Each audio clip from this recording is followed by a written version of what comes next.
Good morning, my name is Desmala Ramapodu and welcome to my reflective video. So the topic of today on my lesson plan is simple words construction. Now simple words construction is mostly done in grade 3, yeah, because on grade R, grade 1 and grade 2, learners had learned the basics, learn what word starts with k and what word starts with, what kind of sounds those words starts with. Now the learning objective for this lesson was that learners at the end of the day must be able to understand the wording order when forming sentences, and they must be able to form sentences on a blank page independently. Saying this is that they can form sentences about anything they've done today by themselves. And since learners are very visual, looking at pictures, they can start forming sentences. They must be able to know what that looks like.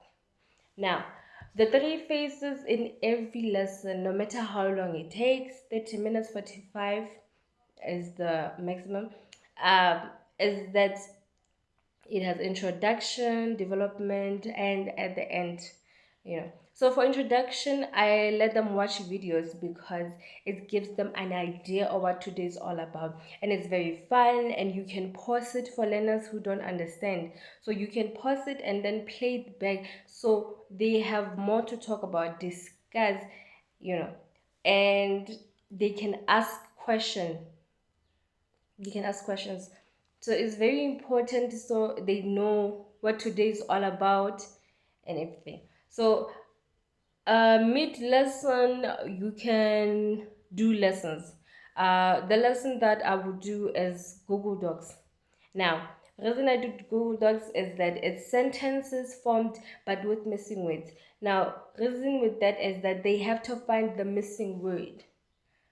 The missing word is like, how can I say from the cat is sleeping on a tree, and then you remove the cat, and they have to know that on that, what should I put a dog, a cat, as long as the word construction is correct is all that is important. And then at the end of the lesson we had Google Slides.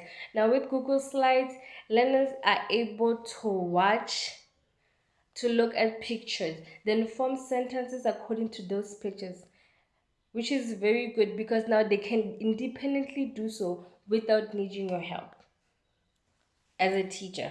Now, the way this lesson began is obviously we do a video for the first 10 minutes so that learners understand and ask questions. And the second part of the lesson, we started doing activities where they were able to discuss among themselves, like should I put a dog, should I put on the missing words, obviously to understand. But as a teacher, even if they don't understand, they can come to you and ask questions. And the this whole ICT tools that were used was a laptop, a projector, Google Docs, and Google Slides.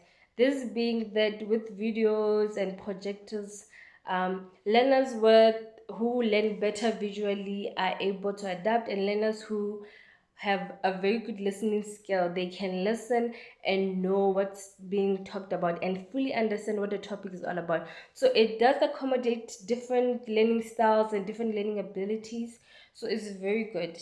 Now,